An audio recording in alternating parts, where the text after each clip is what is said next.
Hey, so I've been getting some questions about how to make the bird nests. Um, I decided I'd just try a spare of the moment little tutorial, I guess, because I don't typically do this, so please don't judge too harshly.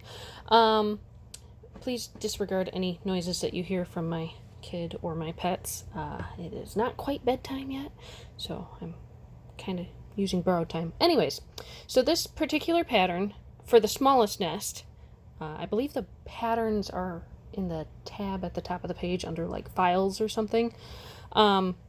This smallest nest is comprised of 3 rounds for the base. The first round you have 6 single crochets. The second round you put 2 in each of those, giving you 12. And then the third round you alternate doing 1 stitch and then 2, and then 1 and then 2 into each stitch, which gives you 18. Once you get done with that, your next rows basically just build upwards, and to get them to do that you're putting 1 in each, but this first upwards round you put in the back loop, which is what makes it so that it goes vertical instead of continuing to spread out wider. So I'm going to set that off to the side. They specifically asked that you do double-stranded. That's why this one is 2 different colors. Basically, you take a skein of each, you bring a string from each of those skeins, and you crochet as if it were just 1 strand, but still using the 2. I'm going to use just 1 for the sake of demonstrating, but make sure you use 2, otherwise it'll be kind of floppy and there will be bigger gaps. You're also using an H size hook, or I believe that's 5 millimeters there, so hopefully that helps you sort that out as well. To begin this pattern, you do a magic circle. Unfortunately, I am terrible at demonstrating that on video, but there are so many wonderful tutorials on YouTube for the magic ring or magic circle. They're the same thing. Anyways, there are so many of them on YouTube already. Feel free to just look those up.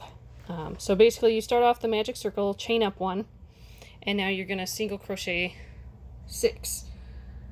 So there's 1, there's 2, there's 3, 4, 5, 6.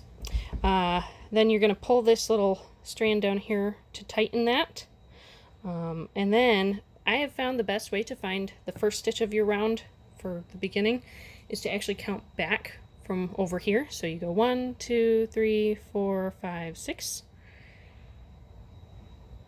So that is where we need to go. The pattern actually calls for you to do it in spirals. Hold on. So rather than slip stitching and then continuing on, we're just going to continue straight on.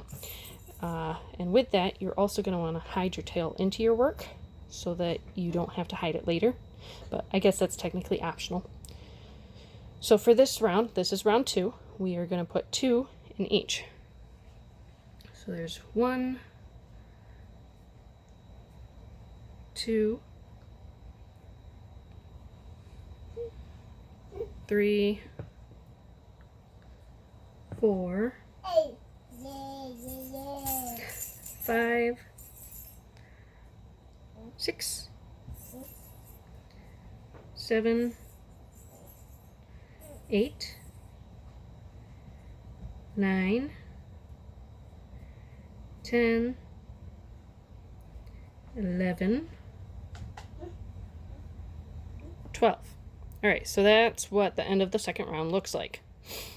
For the third round, because we're doing spirals, we don't need to do any slip stitches or chains or anything like that, so go ahead and just hop straight into that next stitch. We're gonna do 1 in a stitch, and then we're gonna do 2 in the next stitch. So it's 1, 2, 3, 4, 5, and 6, 7, 8, and 9, so on and so forth. So here we go. 1, 2, 3, 4, 5, 6. Sorry about the added music. My kid is enjoying his Christmas toys. Alright, 7, 8, 9, 10, 11, 12, 13, 14, 15,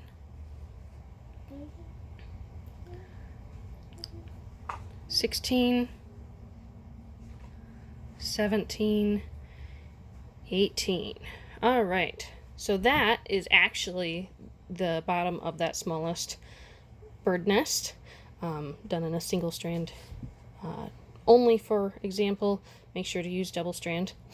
And then the pattern basically says to slip stitch here so that it decreases that amount of jog. Then you're going to chain, and then you're just, instead of working, let's see if I can get a good view on this. Instead of working in the whole stitch, like typically if you're going into a stitch you'd go under both sides of the V, instead of that you are actually going to be working into just that back side of each stitch. I'm not sure if you can see that very well. So basically instead of working under both, you are actually just going to go under that back side of each stitch. Okay, so let's start that off. So there is 1, 2, 3, 4, 5, 6. I'm just gonna stop here just to show you what that looks like. So the front part of the stitch is still hanging out here, and we're just working on the back part of the stitch, which is what makes it build upwards. You can kind of see on this one, particularly in this spot, that there's kind of a little ridge there, and that's basically how you get the little bird nest done. I found that 4 rows brings it up to their suggested height of 1 1/4 inch. So that is how that turns out. So yeah, that was basically all I had to share. I hope that maybe this helps a little. If you have any questions, feel free to either comment or message or whatever. I'm a custom crocheter by trade, so I can understand a lot of the crocheting questions. I may not be wonderful at explaining the answers, but hopefully this answers some of the questions that I've been seeing.